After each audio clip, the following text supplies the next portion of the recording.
আমি Dinesh Garai, Shubham enterprise MD, apex international human রাইটসের Asansol Durgapur chairman. সমস্ত শিল্পাঞ্চলবাসীকে অগ্রিম প্রীতি ও শুভেচ্ছা দুর্গাপূজার।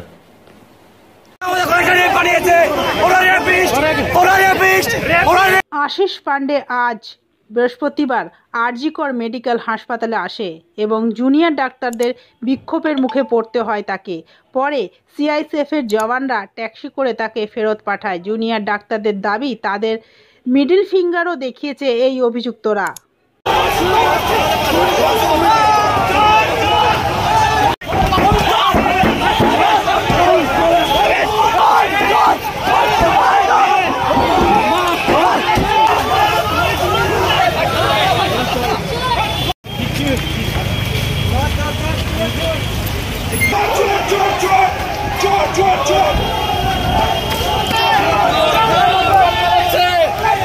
আমরা কেউ সেখানে ছিলাম না, আমরা কেউ সেখানে মারিনি।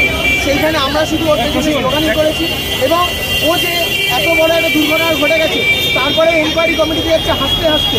এর জন্য আমরা চাই যে তার বিরুদ্ধে কড়া শাস্তি হয়। এই আশিস পান্ডে, অভিষেক সেন, শালিল পাশান, তিনজন পাচ্ছে, এরা চারজন হাসতে হাসতে আজকে এনকোয়ারি কমিটিতে উঠেছে।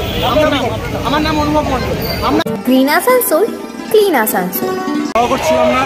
আমরা আমাদের যে পুরোনো আবেগ আছে সেগুলো বেরিয়ে আসছে, কারণ এরা বিভিন্নভাবে বিভিন্ন সময় আমাদের হসপিটালের বিভিন্ন senior junior female batchmate, nursing staff, engineer সবারই উপরে বিভিন্ন রকম অত্যাচার করেছে।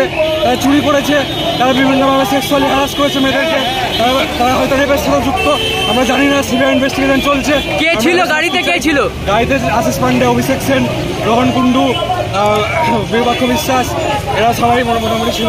অভিক দে এবং অনেকে ইত্যাদি ছিল। সিবিআই কি তাদের নিয়ে এসেছিল আজকে? দেখলে আমরা নিয়ে তাদেরকে ইন্টারনাল কমপ্লেক্স কমিটি ডেকেছিল আজকে। ওরা বিভিন্ন ওরা আসার সময় আমাদেরকে বিভিন্ন প্রভোগ করে।